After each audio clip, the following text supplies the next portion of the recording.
interroger les certitudes actuelles. Et je vais essayer de vous montrer que la folie des hommes n'a rien d'accidentel, comme on voudrait le croire, probablement pour se rassurer, mais que cette folie des hommes est, comme on dit, structurelle. Je veux dire qu'elle se trouve au cœur de la condition humaine. Bref, comme le disait un des plus grands auteurs du XXe siècle, Samuel Beckett, les hommes naissent fous.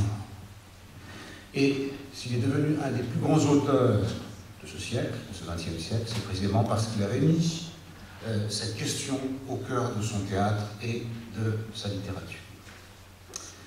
Mais pourquoi les hommes naissent-ils fous? Eh bien, il y a une bonne raison à cela, à mon avis. C'est parce que, pour eux, ça commence mal, et même très mal, toujours. Les hommes naissent en effet inachevés, c'est-à-dire qu'ils ne sont pas finis ou finalisés à la naissance, pas autant et même beaucoup moins que les autres animaux de leur groupe, les mammifères supérieurs. Cela, ça se raconte depuis toujours dans le champ philosophique. C'est exactement ce que dit par exemple le mythe grec qui raconte la création des hommes. Vous trouverez ce récit exposé dans le Protagoras de Platon, qui reprend à sa façon le mythe qui est déjà présent chez Hésiode. Donc Hésiode, qui est avec Homère, écrit avec Homère, qui est l'auteur avec Homère du premier grand récit de l'Occident. Cette histoire de la création des hommes est simple et elle est à la fois comique et tragique. Je vous la rappelle. Ça commence comme cela. Les Olympiens ont vaincu les Titans et ils se posent la question de la création de ce qu'ils appellent, avec un certain dédain, les races mortelles, donc évidemment les hommes. Or, et cette donnée en dit déjà très long, plutôt que de s'occuper eux-mêmes de cette besogne, c'est aux dieux vaincus, c'est-à-dire à des dieux de seconde zone, les Titans donc, deux frères, Épiméthée et Prométhée, que les Olympiens confient la tâche de créer ces races mortelles. Comme si les Olympiens n'avaient pas voulu, disons, se salir les mains en se compromettant dans cette besogne subalterne. Alors, vous connaissez l'histoire. Épiméthée est un étourdi, alors que Prométhée est avisé. Or, bien sûr, c'est l'étourdi qui commence. Et il commence en distribuant généreusement les qualités dont il dispose, en dotant en nature chaque animal. Par exemple, pour le premier, il donne les griffes. Pour le second, il donne le venin. Pour le troisième, la vélocité. Et ainsi de suite pour les autres. La capacité de voler, ou de nager sous l'eau, ou la fourrure, ou la puissance, ou la légèreté, etc. Tout va pour le mieux, vous le savez, dans la conduite de cette grande œuvre, jusqu'au moment où arrive le tour des hommes.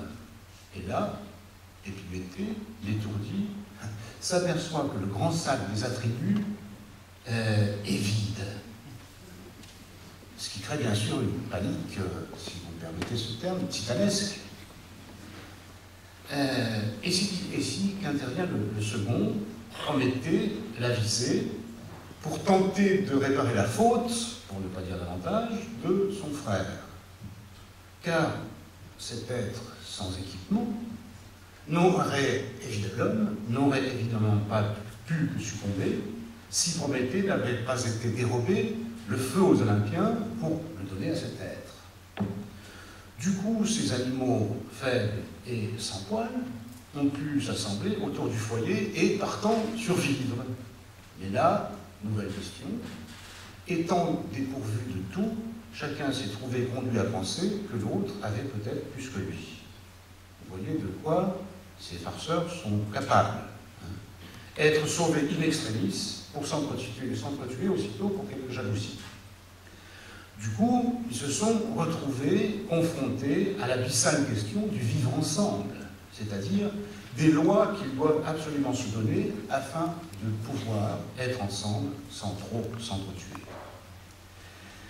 Bref, L'homme, contrairement à la légende rassurante, qui en fait l'enfant chéri de la création, l'homme procède d'une erreur. Je dirais donc que l'erreur est humaine. Bref, l'erreur, c'est moi, c'est vous, c'est nous. Nous sommes l'erreur humaine. Car, comme l'écrit encore une fois, si bien Beckett, moi-même, j'ai été bâclé de façon scandaleuse. Inhumaine est donc la condition humaine, originairement marquée par le fait de manquer, de ne pas avoir ce que les autres espèces animales possèdent. Et de fait, les autres primates mangent, dévorent, déchirent. Leurs dents du nez se forment immédiatement à la naissance. Et à peine sont-elles au complet que la dentition définitive commence à apparaître. Face à cela, la survie alimentaire de l'homme est un bel exemple de totale dépendance. Il lui faut plus de 2 ans pour posséder toutes ses dents de lait, et sitôt ce prodige accompli, il les perd aussitôt pour de vivre à demi édenté jusqu'à 5 ou 6 ans. Le développement sexuel aussi de cet étrange animal est très intéressant. Jusqu'à l'âge de 5 ans, il suit à peu près l'évolution observée chez les autres primates. Sauf qu'au moment d'aboutir, il s'interrompt brutalement pendant 5 ans, si bien qu'après cette fameuse période de latence, si bien qu'après tant de reprises, de remords et de réorientation, cet animal, l'homme, n'est jamais très sûr du sexe auquel il appartient. Et encore, je ne vous parle pas de cette déplorable absence de l'os pénien. Je ne sais pas si vous avez jamais entendu parler de l'os pénien, mais les hommes, vous voyez probablement ce que je veux dire, je n'ai sûrement pas besoin de vous faire un dessin, mais les hommes sont les seuls de tous les primates mâles à avoir perdu cet os pénien, et je pense qu'il leur arrive quelquefois, n'est-ce pas, chers amis, de regretter amèrement l'absence. Eh bien, en comparant la maturation prénatale de l'homme à celle des autres mammifères supérieurs, on a par exemple calculé que l'homme ne devrait pas naître à 9, mais à 18 mois. L'homme sort donc trop tôt. Nous sommes tous des prématurés. Certes, il y en a qui exagèrent en sortant encore plus tôt. Mais cela ne change rien à l'affaire, puisque même ceux qui viennent à terme viennent trop tôt. Et de fait, on peut trouver chez l'homme de multiples preuves de ce qu'il faut bien appeler cette prématuration. Cloison cardiaque mal fermée à la naissance, immaturité postnatale du système nerveux pyramidal, insuffisance des alvéoles pulmonaires, si bien que quand un enfant arrive dans notre monde, il faut commencer par lui taper dessus pour qu'il crie et que ses alvéoles pulmonaires s'ouvrent. Circonvolution cérébrale à peine développée, boîte crânienne non fermée. C'est pourquoi le bébé naît avec ce qu'on appelle la fontanelle. De sorte que son organe le plus précieux, le cerveau, n'est même pas bien protégé à la naissance. Absence de pouce postérieur opposable, absence de système pileux, absence de dentition de lait à la naissance, ce qui se solde donc, entre autres conséquences, par un allongement considérable de la période de maternage.